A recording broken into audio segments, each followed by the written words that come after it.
में आपका स्वागत है। और आज के इस वीडियो लेक्चर में हम बात करने वाले हैं क्लासिफिकेशन ऑफ सॉलिड की या टाइप्स ऑफ सॉलिड की।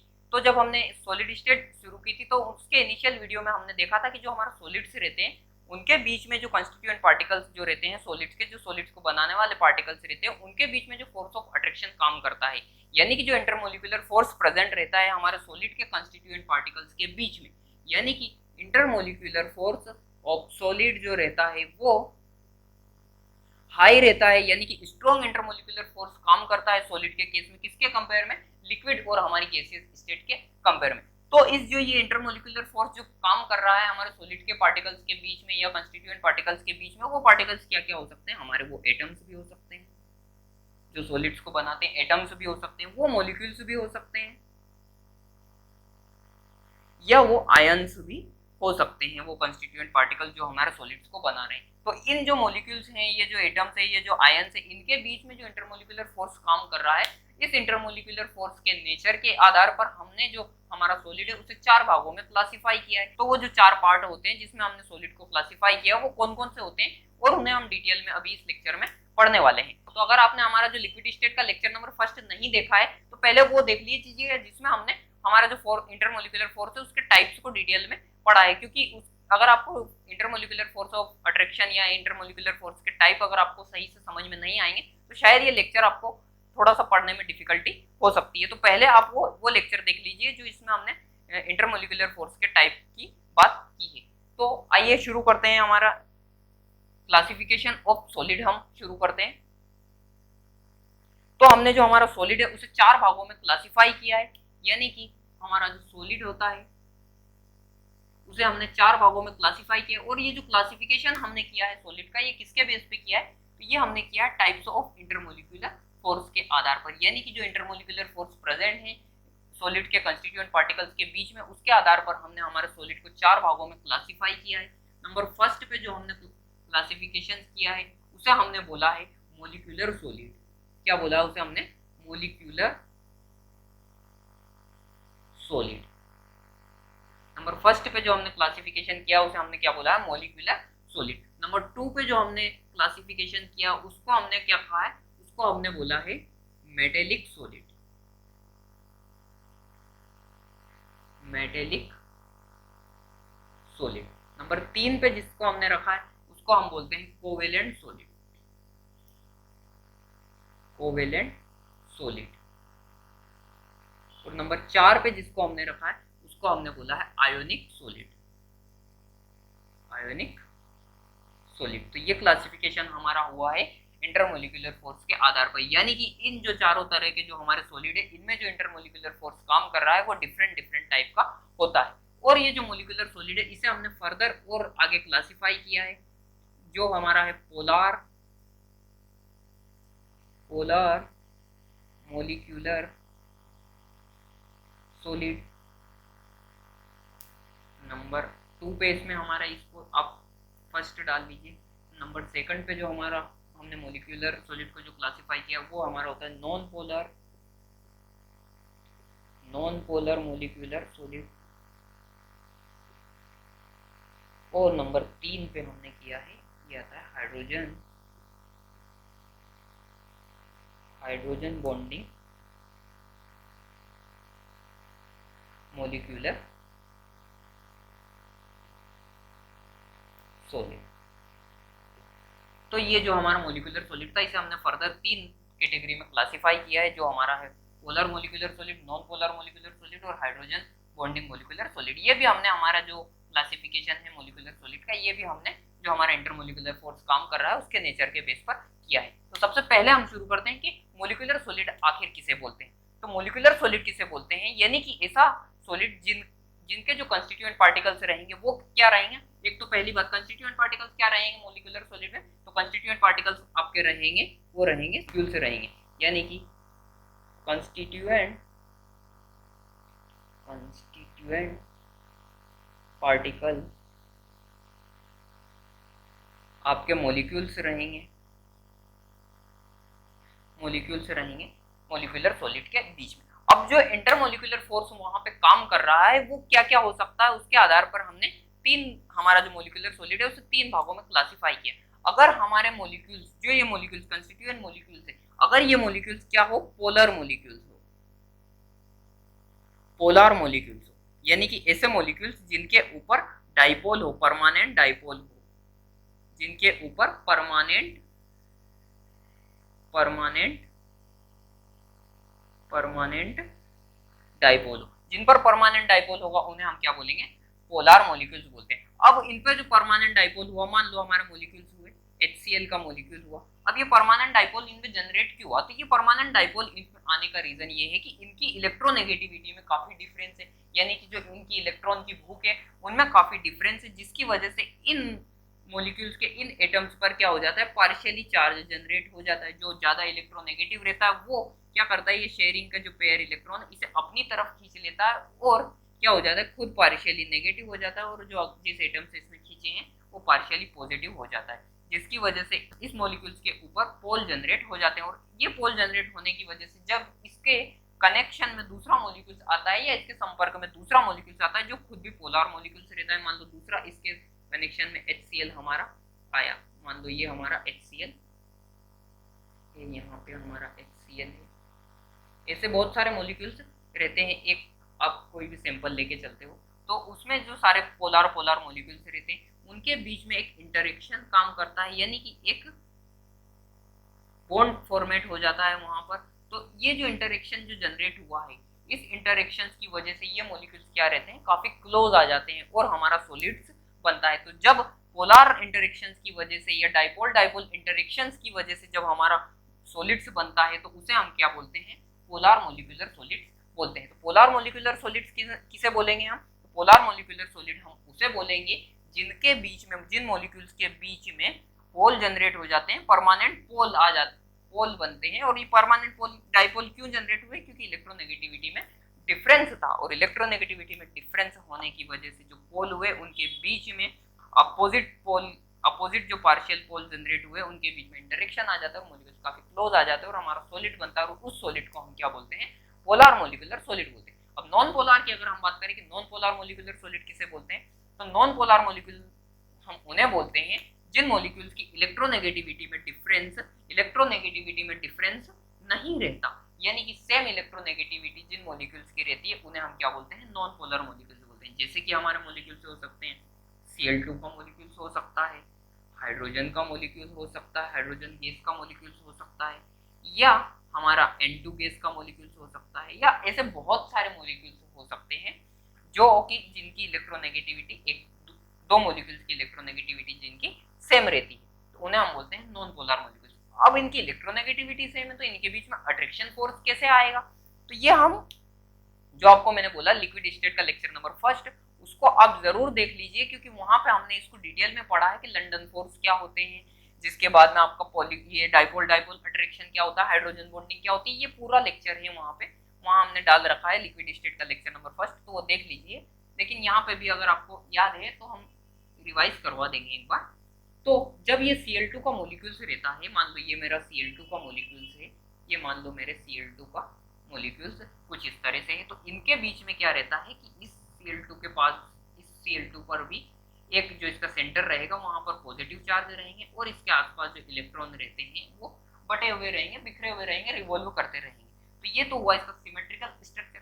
लेकिन कुछ केस में जनरली ऐसा देखा गया है कि जो इलेक्ट्रॉन का डिस्ट्रीब्यूशन हुआ है वो क्या हो जाता है, उसकी सिमेट्री जो रहती है डिस्टर्ब हो जाती है। यानी कि डिस्टर्ब, सिमेट्री डिस्टर्ब होने का मतलब क्या, यानी कि जो ये इलेक्ट्रॉन आसपास इस मॉलिक्यूल्स के आसपास थे वो इलेक्ट्रॉन्स कुछ इस तरह से वो इस मॉलिक्यूल्स के एक पोर्शन में आ जाते हैं, जिसकी वजह से, और ये जो पॉजिटिव चार्ज था वो मॉलिक्यूल्स के दूसरे पोर्शन में आ जाता है, जिसकी वजह से क्या होता है कि इस मॉलिक्यूल्स के ऊपर बहुत ही माइनर सा या बहुत ही पार्शियल चार्ज डेवलप हो जाता है, यानी कि ये मॉलिक्यूल्स भी कुछ पोलर मॉलिक्यूल्स बन गया। लेकिन ये परमानेंट डाइपोल जनरेट नहीं हुए हैं, इस पर सिमेट्री में डिस्टर्बेंस आने की वजह से या इलेक्ट्रॉन का डिस्ट्रीब्यूशन चेंज होने की वजह से इस पर चार्ज जनरेट हुए, तो इन्हें हम क्या बोलेंगे, और ये कुछ टाइम के लिए हुए इसलिए इन्हें हम क्या बोलेंगे, इंस्टेंटेनियस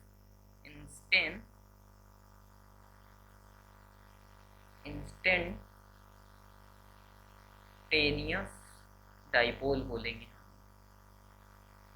अब ये इंस्टेंटेनियस डाइपोल वाला जो मॉलिक्यूल्स है जिस पर इंस्टेंटेनियस डाइपोल जनरेट हुए, कुछ टाइम के लिए, कुछ इंस्टेंट के लिए जो डाइपोल जनरेट हुए, जब ये दूसरे मॉलिक्यूल्स के संपर्क में आता है या दूसरे मॉलिक्यूल्स के नेटवर्क में आता है, जो कि मॉलिक्यूल्स हमारा कैसा है, नॉन पोलर मॉलिक्यूल्स है, मान लो ये क्लोरीन ही ले रहे हैं तो क्लोरीन का ही नॉन पोलर मॉलिक्यूल्स है, उसके जब कनेक्शन में आता है तो इसके जो इलेक्ट्रॉन जिनकी डेंसिटी एक तरफ गई हुई है, इसके जब कनेक्शन में दूसरा मॉलिक्यूल्स आ रहा है, मान लो मेरा ये वाला मॉलिक्यूल्स आ रहा है, तो इसके जो इलेक्ट्रॉन है वो इस मॉलिक्यूल्स के जो इलेक्ट्रॉन है उन्हें क्या करेंगे, रिपेल कर देंगे, और इस रिपल्शन की वजह से जो ये वाला मॉलिक्यूल है मेरा, जो कि अभी तक सिमेट्रिकल था, उस मॉलिक्यूल्स की सिमेट्री भी डिस्टर्ब हो जाती है इस मॉलिक्यूल्स के संपर्क में आने से। यानी कि ये मेरा मॉलिक्यूल्स अभी कुछ इस तरह से था, ये मॉलिक्यूल्स के इन इलेक्ट्रॉन्स ने इन यहाँ के इलेक्ट्रॉन्स को रिपेल किया, और यहाँ के इलेक्ट्रॉन रिपेल होने की वजह से कुछ इनकी पोजीशन यहाँ पर हो जाती है, यानी कि ये जो इलेक्ट्रॉन थे वो यहाँ पर आ जाते हैं, जिसकी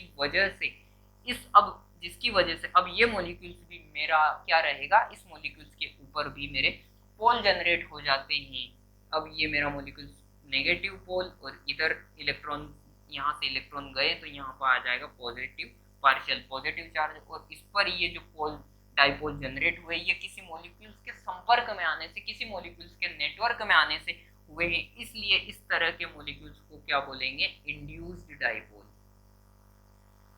इंड्यूस्ड डाइपोल, इंड्यूस्ड डाइपोल इसे क्यों बोलेंगे, क्योंकि ये किसी दूसरे के कनेक्शन में, दूसरे के नेटवर्क में आने से हुआ है। तो इस तरह के, और इस तरह के सारे मॉलिक्यूल्स के साथ में यही केस होता है, और इंड्यूस्ड डाइपोल सारे मॉलिक्यूल्स पे जनरेट हो जाते हैं, और ये जो डाइपोल है फिर इन डाइपोल में वही वाला अपना जो पोलर डाइपोल इंटरेक्शन हुआ था वो वाला इंटरेक्शन काम करता है। तो यहाँ पे जो फोर्स काम कर रहा है वो क्या रहेगा, induced dipole interaction, induced dipole interaction. यहाँ पे जो काम करने वाला फोर्स है वो क्या रहेगा, इंड्यूस्ड डाइपोल इंटरेक्शन, जबकि यहाँ पे क्या रहेगा, डाइपोल डाइपोल इंटरेक्शन। ठीक है, तो ये हो गया हमारा नॉन पोलर मॉलिक्यूल। तो नॉन पोलर मॉलिक्यूल्स कब बनते हैं, हमारे नॉन पोलर मॉलिक्यूलर सॉलिड कब बनते हैं, जब मॉलिक्यूल्स हमारे कैसे रहेंगे, नॉन पोलर रहेंगे, और वो उनकी सिमेट्री डिस्टर्ब होगी, जिसकी वजह से इलेक्ट्रॉन का डिस्ट्रीब्यूशन डिस्टर्ब होगा। इलेक्ट्रॉन का डिस्ट्रीब्यूशन डिस्टर्ब होने की वजह से उसके कनेक्शन में जब वही वाले ऐसे ही मॉलिक्यूल्स यानी कि नॉन पोलर मॉलिक्यूल्स उसके कनेक्शन में आएंगे तो उन मॉलिक्यूल्स के ऊपर भी इंड्यूस्ड डाइपोल जनरेट हो जाते हैं, और जिसकी वजह से उन पे पार्शियल चार्ज या पार्शियल पोल जनरेट हो जाते हैं, और एक इंटरेक्शन वहाँ पे काम करता है, और ऐसे सॉलिड जब बनते हैं तो उसे हम क्या बोलते हैं, नॉन पोलर मॉलिक्यूलर सॉलिड बोलते हैं। अब हाइड्रोजन बॉन्डिंग क्या होती है, तो हाइड्रोजन बॉन्डिंग जनरली हमने पढ़ रखा है कि हाइड्रोजन, जब हमारे किसी भी मॉलिक्यूल्स में हाइड्रोजन के साथ में हमारा फ्लोरीन हो, ऑक्सीजन हो या नाइट्रोजन हो, यानी कि हाईली इलेक्ट्रोनेगेटिव एटम्स प्रेजेंट रहते हैं, तो इनकी भी इलेक्ट्रोनेगेटिविटी में डिफरेंस आता है, और सेम इलेक्ट्रोनेगेटिविटी में डिफरेंस आने की वजह से हाइड्रोजन पर पार्शियली पॉजिटिव चार्ज, और इन दोनों में एटम्स में से जो भी रहेगा उस पर पार्शियली नेगेटिव चार्ज जनरेट हो जाते हैं, ये इंटरेक्शन काम करता है जिसे हम हाइड्रोजन बॉन्डिंग कहते हैं। हाइड्रोजन के केस में जब हाइड्रोजन के साथ में ये तीनों एटम्स प्रेजेंट रहते हैं, और ऐसे जब सॉलिड्स बनते हैं तो उसे हम क्या बोलते हैं, हाइड्रोजन बॉन्डिंग मॉलिक्यूलर सॉलिड्स बोलते हैं। और इसका सबसे अच्छा एग्जांपल होता है हमारा आइस। आइस जो बर्फ रहती है हमारी, वो इसका बेस्ट एग्जांपल है। अब हम बात करते हैं मेटेलिक सॉलिड की, कि मेटेलिक सॉलिड्स क्या होते हैं। तो मेटेलिक सॉलिड की अगर हम बात करें तो पहले इसको रफ करते हैं। तो हमारा मेटेलिक सॉलिड क्या होता है, जब हमारा सॉलिड्स बनता है और उसमें एक ही तरह के मेटल के एटम्स प्रेजेंट हो, एक ही तरह के मेटल के एटम्स प्रेजेंट हो, यानी कि हमारा मॉलिक्यूलर सॉलिड में हमने देखा था कि मॉलिक्यूल्स प्रेजेंट रहते हैं, जबकि मेटेलिक सॉलिड में क्या रहेगा, एटम्स प्रेजेंट हो एक ही तरह के, और कैसे एटम हो, वो भी मेटेलिक एटम हो, मेटेलिक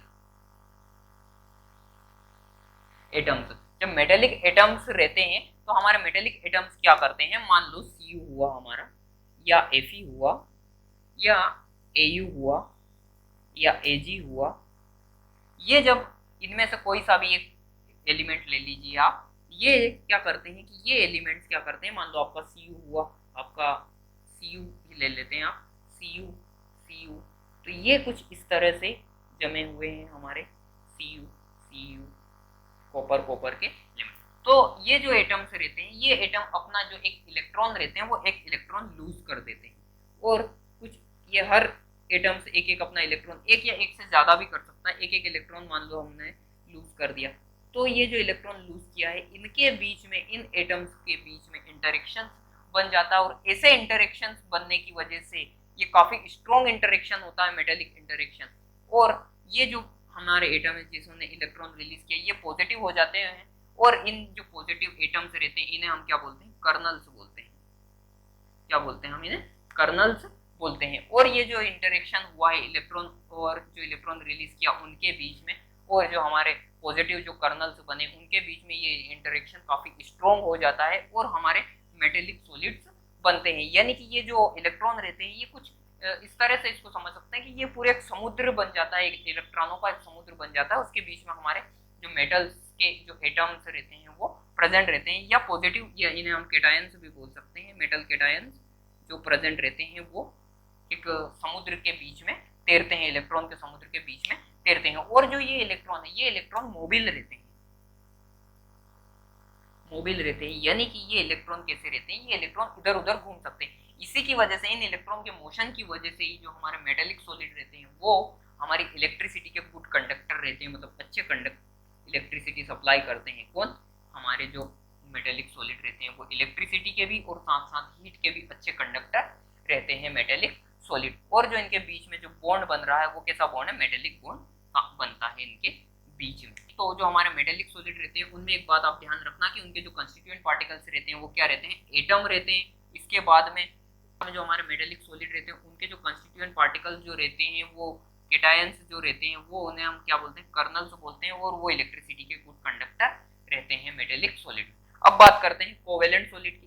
कोवेलेंट सॉलिड क्या रहते हैं, कोवेलेंट सॉलिड में जो ये इंटरेक्शंस काम कर रहे हैं, ये इंटरेक्शंस जो रहता है ये डायरेक्ट कोवेलेंट बॉन्ड रहते हैं। यानी कि आपने देखा होगा कुछ जो मॉलिक्यूल्स रहते हैं काफी बड़े रहते हैं, जैसे कि आपने डायमंड देखा होगा, आपने ग्रेफाइट देखा होगा, एक एक मॉलिक्यूल्स काफी बड़े रहते हैं। तो ये जो एक ही मॉलिक्यूल्स रहते हैं, डायमंड कितना भी बड़ा हो वो एक खुद में एक मॉलिक्यूल से रहता है। इसके बाद में ग्रेफाइट, वो खुद में एक मॉलिक्यूल से रहता है। तो इनके बीच में क्या रहता है, मान लो कार्बन हुआ हमारा, कार्बन कार्बन कार्बन, ये मान लो कार्बन कार्बन कार्बन, ये मान लो हीरे का कुछ स्ट्रक्चर है। तो इनका जो कार्बन रहता है, ये तीन बॉन्ड तो अपनी जो लेयर, एक लेयर, इनकी लेयर वाइज लेयर बनती है, तीन बॉन्ड तो ये कार्बन क्या करेगा, अपनी लेयर वाले एटम के साथ में बनाएगा, अपनी लेयर वाले कार्बन एटम के साथ बनाएगा, जबकि एक बॉन्ड जो रहेगा वो अगली नेक्स्ट जो लेयर रहेगी उसके कार्बन एटम के साथ में बॉन्ड फॉर्मेशन करेगा। यानी कि जो ये वाला बॉन्ड बनेगा इस कार्बन का, वो दूसरे किसी दूसरी लेयर के कार्बन के साथ बनाता है, और ऐसे बड़े बड़े जाइंट मॉलिक्यूल्स बनाते हैं, और उन्हें हम क्या बोलते हैं, कोवेलेंट सॉलिड बोलते हैं इस तरह। अब आयोनिक सॉलिड्स क्या रहते हैं, तो आयोनिक सॉलिड जो हमारे रहते हैं उनके बीच में जो कंस्टिट्यूएंट पार्टिकल्स रहते हैं वो हमारे क्या रहते हैं, आयंस रहते हैं। कंस्टिट्यूएंट पार्टिकल्स क्या रहेंगे, आयंस रहेंगे। कंस्टिट्यूएंट पार्टिकल्स आयंस होने की वजह से, आयंस भी कौन से, पॉजिटिव आयन और हमारा नेगेटिव आयंस रहेंगे। अब ये पॉजिटिव आयन और नेगेटिव आयन होने की वजह से, और इनका जो अरेंजमेंट रहता है वो 3 डायमेंशनली रहता है, और इनके बीच में एक अट्रैक्शन फोर्स काम करता है जिसे हम क्या बोलते हैं, इलेक्ट्रोस्टैटिक फोर्स ऑफ अट्रैक्शन यहाँ पे काम करता है, या इसे हम बोलते हैं कूलॉम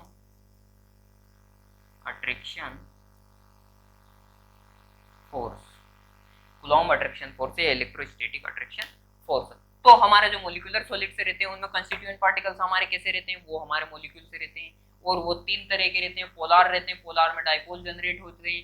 नॉन पोलार जो रहते हैं उनमें इंस्टेंटेनियस डाइपोल जनरेट होता है, और उसकी वजह से हमारा इंड्यूस्ड डाइपोल जनरेट होता है। हाइड्रोजन बॉन्डिंग में हमारा रहता है, वो हाइड्रोजन बॉन्डिंग में इलेक्ट्रोनेगेटिविटी में डिफरेंस आने की वजह से हाइड्रोजन बॉन्डिंग बनती है, और फिर हमारा मोलिकुलर सॉलिड बनता है। इसके बाद में हमारा मेटेलिक सॉलिड आते हैं। मेटेलिक सॉलिड में जो कंस्टिट्यूएंट पार्टिकल्स रहते हैं वो कैसे रहते हैं, एटम्स रहते हैं, और इनके बीच में जो अट्रैक्शन फोर्स काम करता है वो मेटेलिक बॉन्ड रहता है। इसके बाद में जो आपके पॉजिटिव आयन जो इलेक्ट्रॉन डोनेट करके या समुद्र में इलेक्ट्रॉन छोड़ के जो पॉजिटिव आयन बने, केटायन बने, उन्हें हम क्या बोलते हैं, कर्नल्स बोलते हैं। और एक ही तरह के सारे एटम्स रहते हैं मेटेलिक सॉलिड्स के बीच में।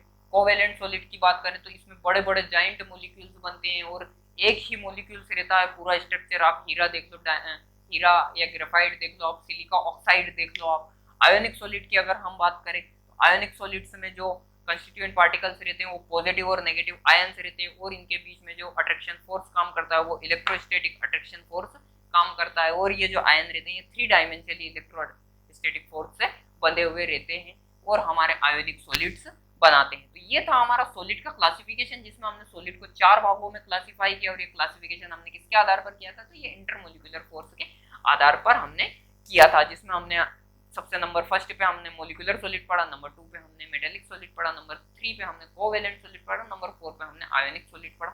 और हमने देखा कि मेटेलिक जो हमारा मोलिकुलर सॉलिड रहता है उसमें कंस्टिट्यूएंट पार्टिकल मोलिक्यूल्स रहते हैं, मेटेलिक सॉलिड में हमारे कंस्टिट्यूएंट पार्टिकल जो रहते हैं वो हमारे एटम्स रहते हैं, और एक ही तरह के एटम्स होते हैं सारे। कोवेलेंट में हमारे एटम्स रहते हैं और वो सारे एक दूसरे के साथ में बंधे हुए रहते हैं, बड़े बड़े मॉलिक्यूल्स का निर्माण करते हैं। आयोनिक में हमारे आयंस रहते हैं। तो ये था हमारा सॉलिड स्टेट का क्लासिफिकेशन। होप आपको ये वीडियो समझ में आया होगा। सो मिलते हैं नेक्स्ट लेक्चर में, तब तक के लिए बाय बाय, थैंक यू।